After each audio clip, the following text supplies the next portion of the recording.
มาเลาะต่อวันนี้ทุกคนเลยนั่งเสาแห้งนี่โดนเติบละเดี๋ยวขาเข้าไปเลาะเบิ่งตลาดเสาหม้อเนาะเลาะริมเลาะเที่ยวบ่ได้มาเลาะโดนเติบละ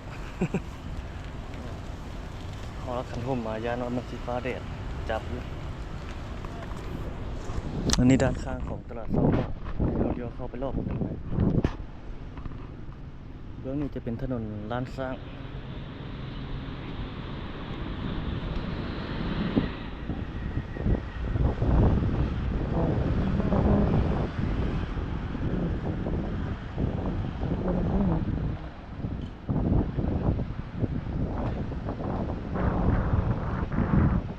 เจ้าขายนั่นนะครับ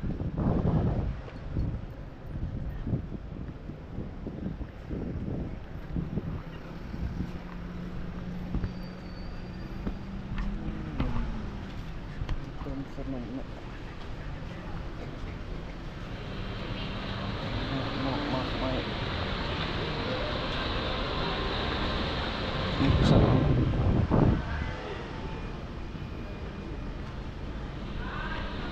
ริบก็มีให้ด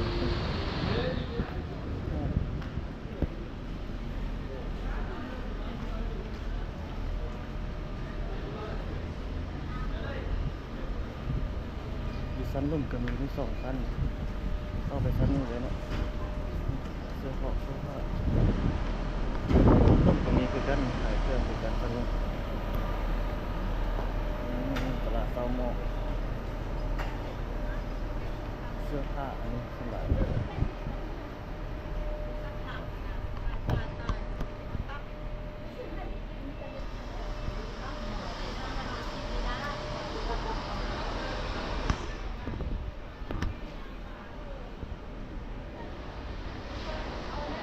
สีดำก็เป็นเสื้อผ้า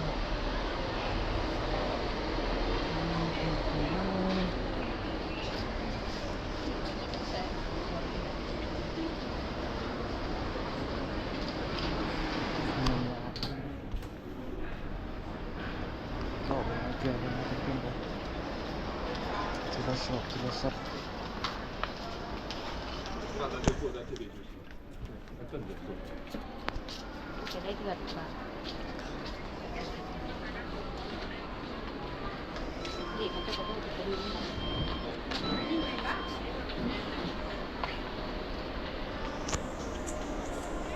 ชิมใหม่ข้าวใหม่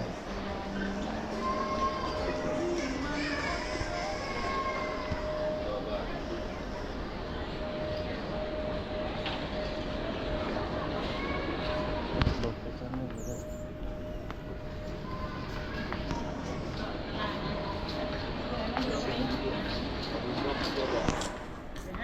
นั่นเองอีเสร็จนะ อย่าเอาไปทางนี้เลยรอไปทางนี้เลยจนขึ้นไปชั้นสอง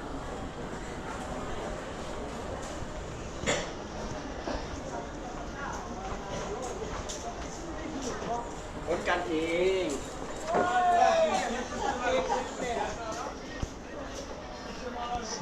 เสื้อผ้าเครื่องใช้ไฟฟ้า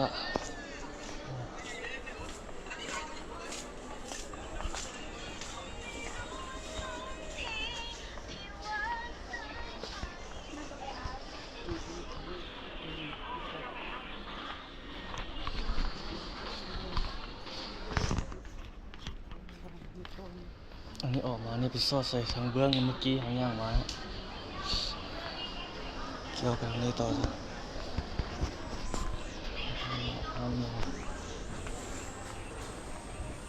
เกี่ยวกับนี้ขึ้นไปชั้นสอง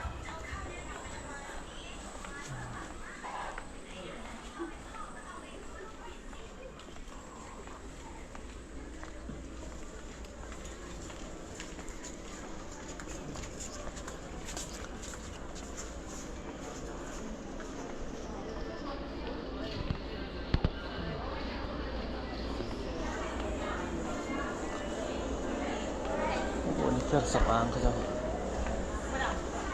เต้นเลยเครื่องนี้เป็นนี่อะไรเน้นบรรยากาศสดอธิบายโบราณกันเลยที่ย้อนย่างส่วนเมืองนั่นเนาะ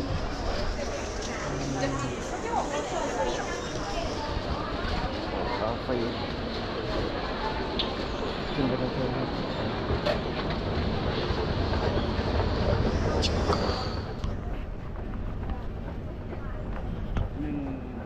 3 4 ชั้น 5 ชั้นตรงนี้แต่ว่ามันขายเครื่องเต็มไม่ถึงประมาณ3 ชั้นเองชั้นนี้ส่วนใหญ่เป็นร้านคำเนาะชั้นที่3นี่ส่วนใหญ่จะเป็นขายคำ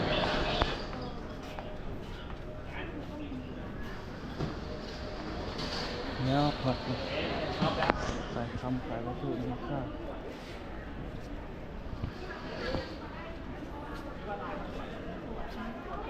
เป็นชั้น3ชั้นนี้ส่วนใหญ่เป็นมีทุกขายเครื่องขายแต่ชั้นที่เพิ่งก็ตัวนี้ลงแล้ว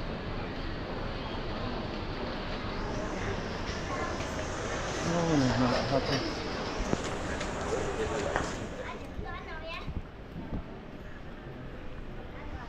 ตัวนี้ส่วนใหญ่เป็นร้านขายครับชั้น3เนาะ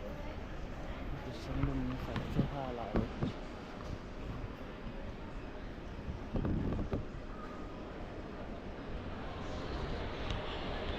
ขึ้นไปชั้นนั้นตึง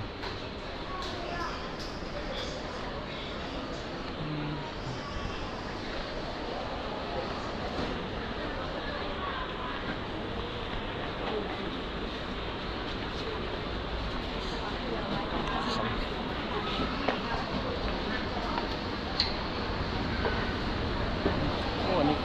คนหลายเรียนคิวเต็มเลยนี่ซื้อขายคำ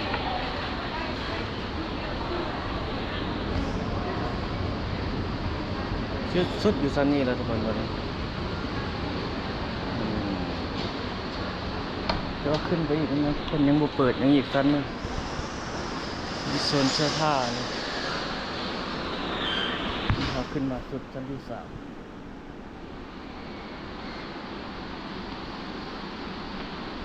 เสื้อผ้าเนาะผ้าใหม่เครื่องใหม่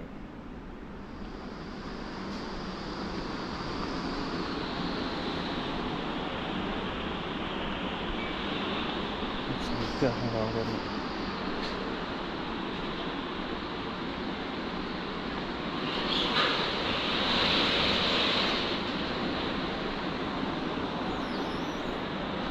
ตัวถึงเรียกประมาณนี้มีเสื้อผ้าชั้นนี้ครับธรรมดาชั้น1ทางเทิงนี่แต่เขาจะไม่ได้เปิดมีเสื้อผ้าขึ้นมาผ้าใหม่เครื่องใหม่หลาย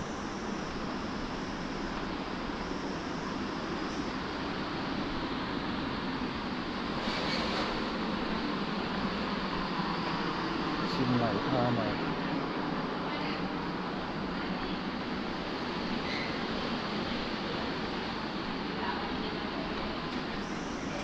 บางห้างยังไม่เปิดเนาะจะปิดจะยังไม่ทันเปิดโอ้เย็นมากเลยเดี๋ยวพาไปขึ้นใหม่หลาย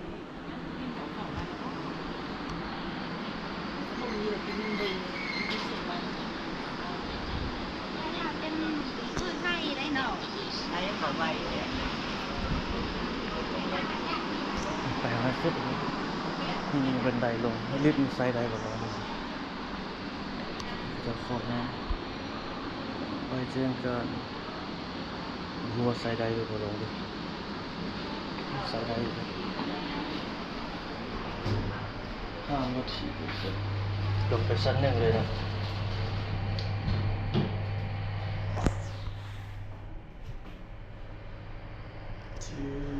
โอ้เห็น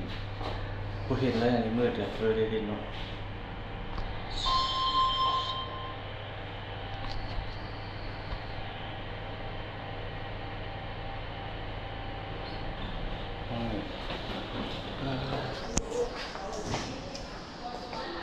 สวดออกมาชั้น1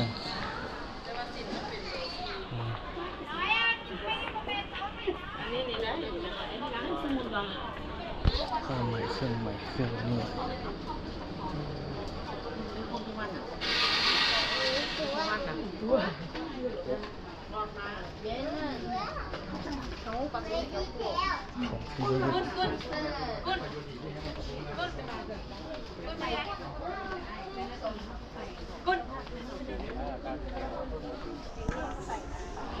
กุนอาหารมีอยู่ได้ไหม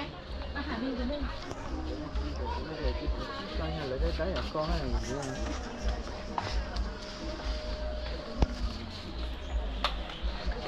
Ở thằng này cái đây cái này.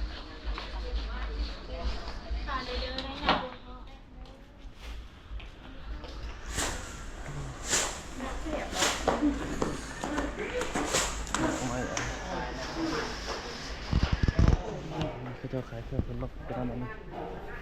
Thu diện.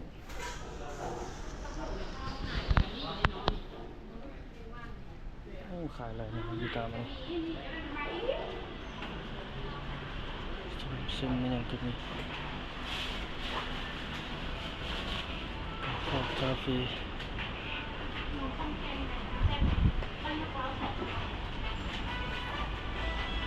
chia này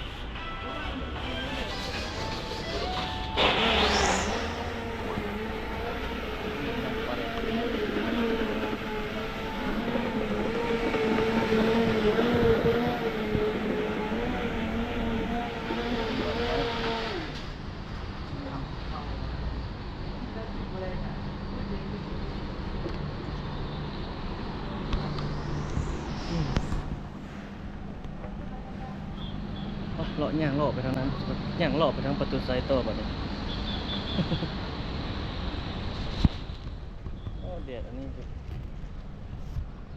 เด็ดดำหมดเจียวออกมาทางนี้คือเก่าทุกคนบัดนี้ โอ้ไปเบิ่งบนตลาดจีนนะคนบอกนี่เมื่อกี้เขาย่างไปนี่เที่ยวไปงั้นแต่เขาลงลิฟต์มา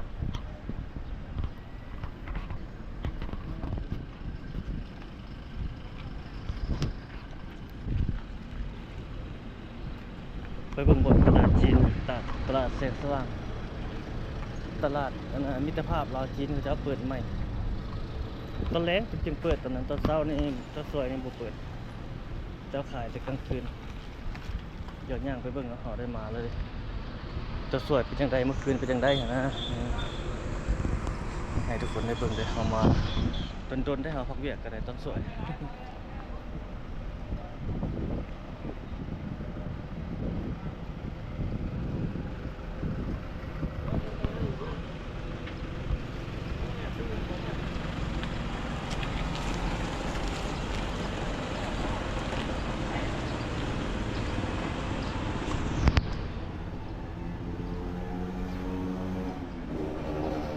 ตลาด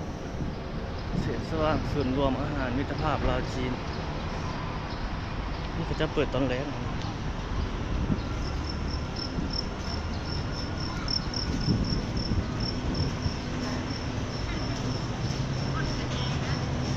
ยังมีตัวนั้นจะขึ้นไปชั้น2ก็ยังได้ตัวนั้นเป็นตึกเก่าตัวนี้ตึกใหม่เนี่ยประมาณนี้ครับอันนี้ก็จะเปิดใหม่อันนี้จะเปิดใหม่อันนี้ตอนแรงไม่จึงไรแต่ว่าตอนนั้นมาได้ซื้ออันนั้นอยู่นี่ได้แต่คนจะเอาบัตรคีย์การ์ดอยู่นี่ตัวนี้มีปียังก็จะเข้าไปซื้อใจอยู่ในยังได้แต่ว่าตอนนี้ยังบ่เปิดตอนแรกอยู่เนี่ยมีการแสดงศิลปะวรรณคดีลาวจีนผสมผสานเดียวอยู่เวทีตัวนั้น เอามาตัวสวยนี่ประมาณนี้เลยทุกคนเจ้าก็กำลังเปิดอาหารเปิดห่อจะเป็นแบบอาหารลาวอาหารจีนปะปนเยอะอยู่นี่แต่ว่าส่วนใหญ่จะเป็นอาหารจีน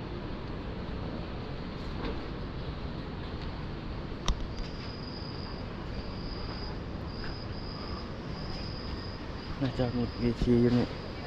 แต่ห้างค้านี่ก็หลายได้ห้างค้าอยู่นี่สองข้างเนาะยังยาวไปคนเดียวเปิดนี่เข้าไปตลาดตึกใหม่เหรอตึกเข้ายังยาวพอดพุ่นในตัวสวนเขาเจ้านี่พุ่นเบื้องนั้นพุ่นเขาเจ้าก็ยังให้เศร้าให้อย่างไร มาตอนแรกคนเต็มอันนี้แต่ตอนสวยนี่บ่มีดอกอาหารวินอันนี้ก็จุดนาน80 85มีเพียวไม่อย่างประมาณนี้คนจีนอายุหลายแล้วเขาเจ้ายังมาเครื่องขายของ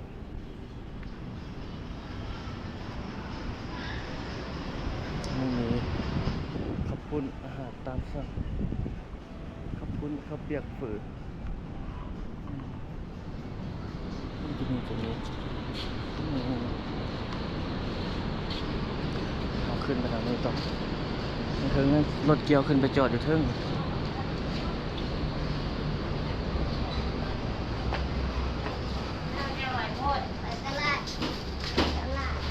เลาะตรงนั้นแล้วมาเลาะตรงนี้ต่อกาแฟ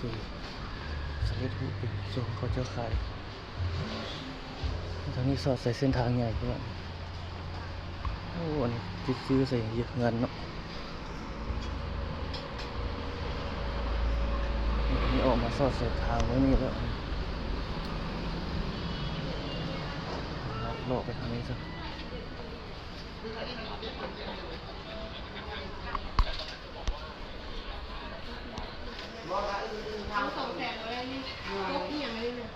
ตัวเงิน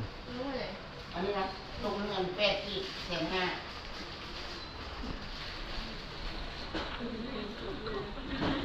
โอ้ตัวเขียดตัวกบอันพวกแม่กบน่ะพระเจ้าการนะพระเจ้าบุญหมุนใจพระเจ้านาขาน้อย ยังบ่ เลาะก็ ไปเอาน้ำตาวะ เลาะก็เด้อหานคำเป็นไงครับนี่ยังยาวไปพุ่นเลย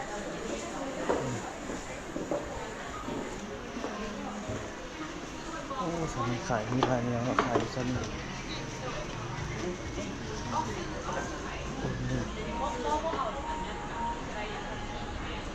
ขายโทรศัพท์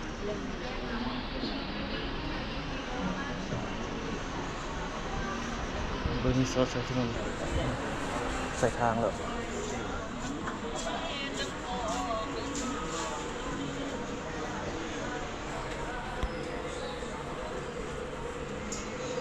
มีหลายอย่างทุกคนเลยโทรศัพท์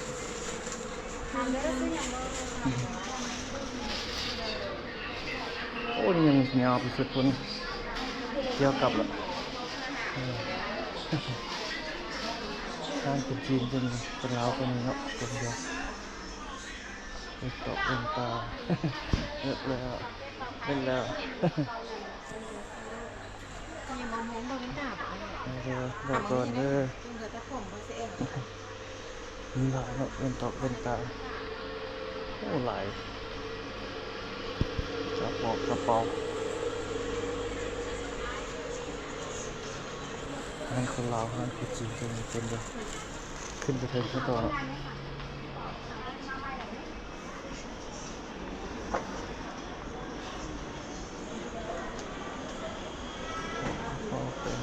โทรศัพท์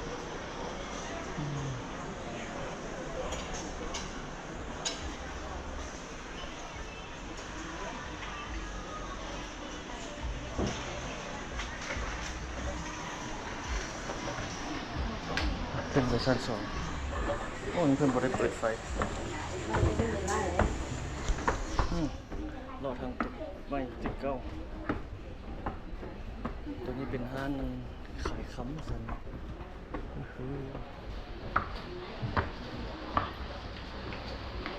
ขายของ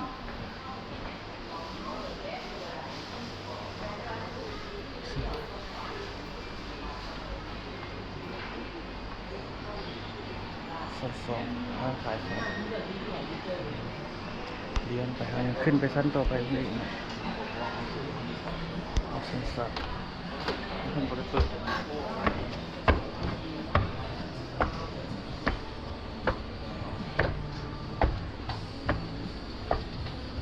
อันนี้เป็นห้างแบบลาวๆคนลาวเขาเนาะ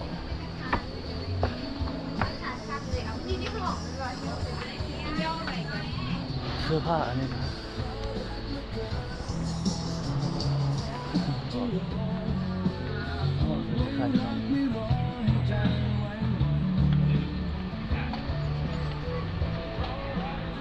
3แล้วตอนนี้ขึ้นมาขึ้นรีบไปสั้นเทิงอีกเนาะ เอาถึงแม่กูกลับสิมีคนกล้าตีคนอื่นนะตีแม่กระโบอุ้ยตีแม่กระเด็นกูเลย สีเดียวกันเนี่ยตอนนี้มีสูตรห้องอาหารตอนนี้มีเป็นห้องอาหารแบบนี้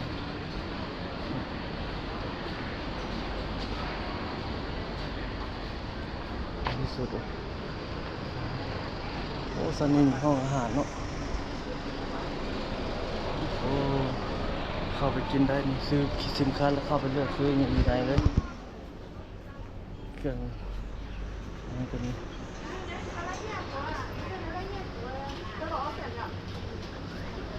ขึ้นไปสั้นเทิงสั้นจอดรถเนาะบาทนี่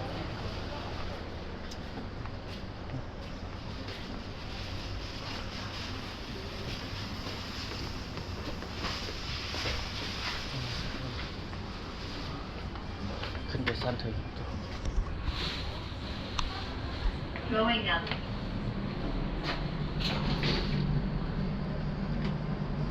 你好好，是哦，跟天堂。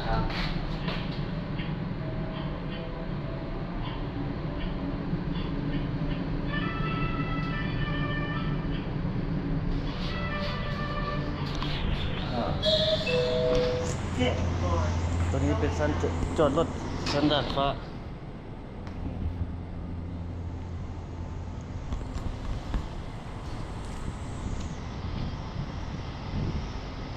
ขึ้นมาแนวทางเทิงเห็นวิวเลย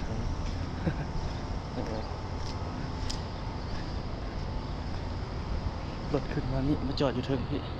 แต่ว่ามันเกี่ยวขึ้นมาได้ผู้ใดขับรถบุเก่งขึ้นมาบ่ได้เลยผู้ใดขับรถเก่งอย่างขึ้นมาได้เวียนขึ้นมาตอนนั้นเราเคยขึ้นมาเทื่อนึงเนาะแต่โดนแล้วเนาะถ้าท่านใดเบิ่งเราได้ทำอีกบ่น่าจะเห็นแหละ2-3 ปีหลังพุ่นเอารถบริษัทขึ้นมาเทื่อนึงวนขึ้นมาดิถ้าบุกขับรถบุกเก่งขึ้นมาอะไรเอาขึ้นรถขึ้นมาจอดอยู่สั้นด้านฟ้าพี่แต่ตึกตัวนั้นบุญตึกใหม่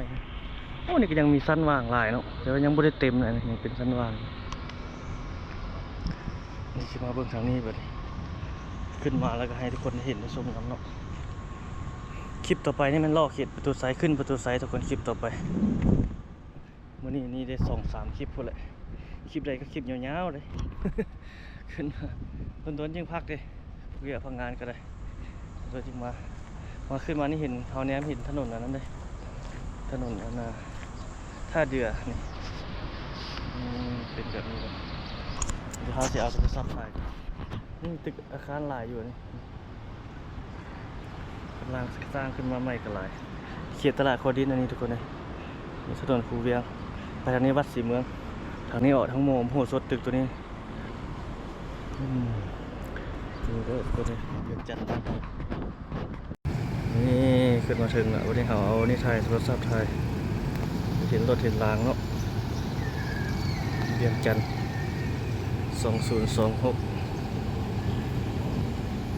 อันนี้จะเป็นตลาดกวดินนี่ท้องฟ้าอากาศก็ประมาณนี้เลยทุกคนเนี่ยเวียงจันทร์บ้านเฮาขึ้นมาให้ทุกคนได้เบิ่งได้ชมแล้วไปลงไปวันนี้โอ้นี่รถเมล์กี่นาทีมีสถานีย้อนเลยสถานีเพิ่นอยู่ครับมาเพิ่นก็จอดทั้งเลยรถหลายอยู่เนาะไปเราลงไปต่อโอ้ฮ้อนเติบทุกคนเลยฮ้อน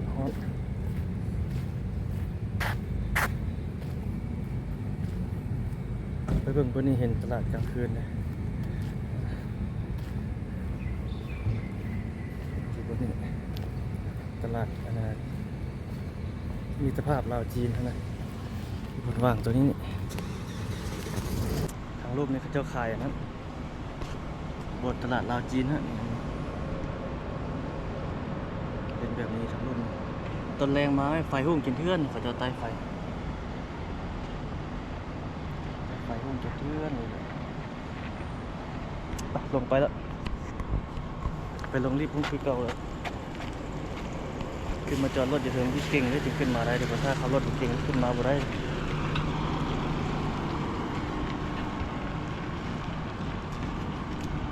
ก็เบียนลงรุ่มเขาแล้วรถขึ้นมาอยู่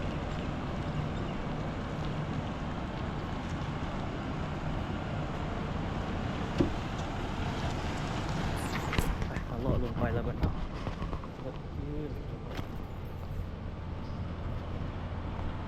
นี่ทำรูปมันก็มีบนจอดรถเหมือนกันเนาะ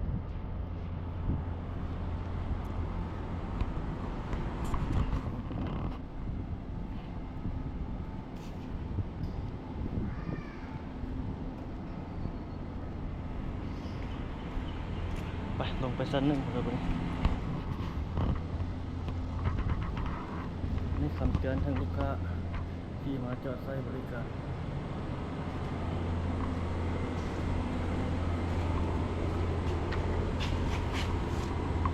โอ้ฮอนทุกคนเลย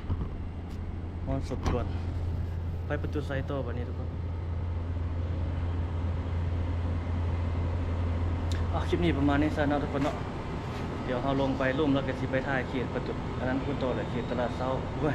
เขตอนาประตูไซต์เนาะค่อยย่างเลาะไปทุกคนไปขึ้นประตูไซต์อีกแต่ครับชมในคลิปถัดไปเนาะคลิปนี้ประมาณนี้ทุกคนขอบใจทุกคนพบกันใหม่สวัสดี